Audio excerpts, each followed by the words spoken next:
ദേശീയപാത അതോറിറ്റിയുടെ തലതിരിഞ്ഞ പരിഷ്കരണം കാരണം നട്ടം തിരിയുകയാണ് യാത്രക്കാർ.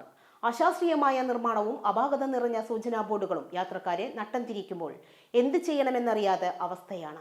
ഇന്നലെ ദേശീയപാത അധികൃതർ കൂരിയാട് പഴയ പാലത്തിന് സമീപം സ്ഥാപിച്ച ബോർഡാണിത്. ബൈക്ക്, സ്കൂട്ടർ, ഓട്ടോറിക്ഷ, ട്രാക്ടർ, കാൽനട യാത്രക്കാർ എന്നിവയ്ക്ക് പ്രവേശനമില്ല.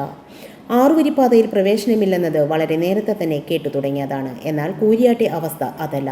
പഴയ പാലം തന്നെ ഉപയോഗപ്പെടുത്തിയതിനാൽ ദേശീയപാത തന്നെ 2 വരിയാണ് ഇവിടെയുള്ളത്. സർവീസ് റോഡ് കടലുണ്ടിപ്പുഴയിൽ അവസാനിക്കുന്ന അവസ്ഥയാണ് ഇവിടെ. കക്കാട് ഭാഗത്തു നിന്നും കോഴിക്കോട് ഭാഗത്തേക്ക് സർവീസ് റോഡിലൂടെ വരുന്ന ബൈക്ക്, സ്കൂട്ടർ, ഓട്ടോറിക്ഷ, ട്രാക്ടർ, കാൽനട യാത്രക്കാർ എന്നിവർക്ക് ദേശീയപാതയിൽ പ്രവേശിക്കാതെ തരമില്ല.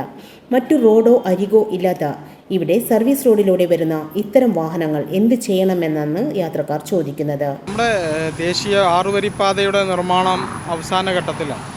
ഈ അവസാന ഘട്ടത്തിൽ എത്തി നിൽക്കുമ്പോൾ സൂചനാ ബോർഡുകളൊക്കെ അങ്ങിങ്ങ് സ്ഥാപിച്ചുകൊണ്ടിരിക്കുകയാണ്. ഇപ്പോൾ കൂരിയാട് പാലത്തിനടുത്തുള്ള ഒരു സൂചനാ ബോർഡാണ് ഈ സ്ഥാപിച്ചിട്ടുള്ളത്. അതായത് ഈ പഴയ കൂരിയാട് പാലം തന്നെ ഇതിനു വേണ്ടി ഉപയോഗിക്കുകയും ഈ 6 വരി പാത എന്ന് പറയുന്നിടത്ത് ഇവിടെ കേവലം 2 വരി മാത്രമാണ് പാലമുള്ളത്.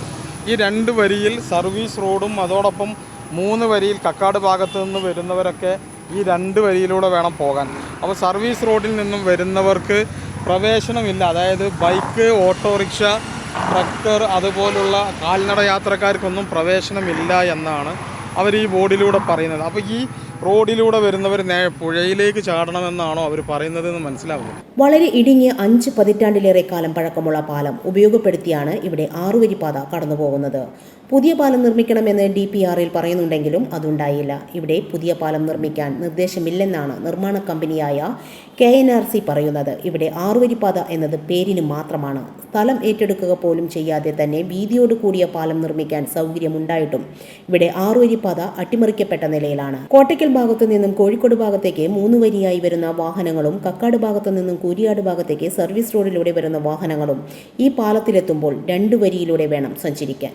അപകടങ്ങൾ പതിവാകുന്നത് ഒഴിവാക്കാനും വലിയ അപകടങ്ങൾ ക്ഷണിച്ചു വരുത്താതിരിക്കാനും വീതിയോട് കൂടിയ പാലം നിർമ്മിക്കണമെന്ന് ആവശ്യപ്പെട്ട് തിരൂരങ്ങാടി മണ്ഡലം മുസ്ലിം യൂത്ത് ലീഗ് കമ്മിറ്റി ജില്ലാ കളക്ടർക്ക് പരാതി നൽകിയിരുന്നു. എന്നാൽ കളക്ടർ കത്ത് NHIക്ക് കൈമാറിയെങ്കിലും നടപടി ഉണ്ടായിട്ടില്ല. അതിനിടെയാണ് ഇവിടെ പുതിയ സൂചനാ ബോർഡ് വന്നിരിക്കുന്നത്. സൂചനാ ബോർഡ് മാറ്റിയില്ലെങ്കിൽ റോഡ് തടയുന്നതടക്കമുള്ള പ്രക്ഷോഭങ്ങളിലേക്ക് കടക്കുമെന്ന് തിരൂരങ്ങാടി മണ്ഡലം youth league president UA Razak പറഞ്ഞു. നമ്മുടെ സംതൃപ്തിയേക്കാൾ വിലപ്പെട്ടതാണ് നമുക്ക് വേണ്ടപ്പെട്ടവരുടെ സന്തോഷം. പരിശുദ്ധമായവ ഹൃദയപൂർവ്വം സമ്മാനിക്കുമ്പോൾ നമ്മുടെ സന്തോഷവും ഇരട്ടിയാകും. Dubai Golden Diamonds, Pride of Generations, India, Oman, Bahrain.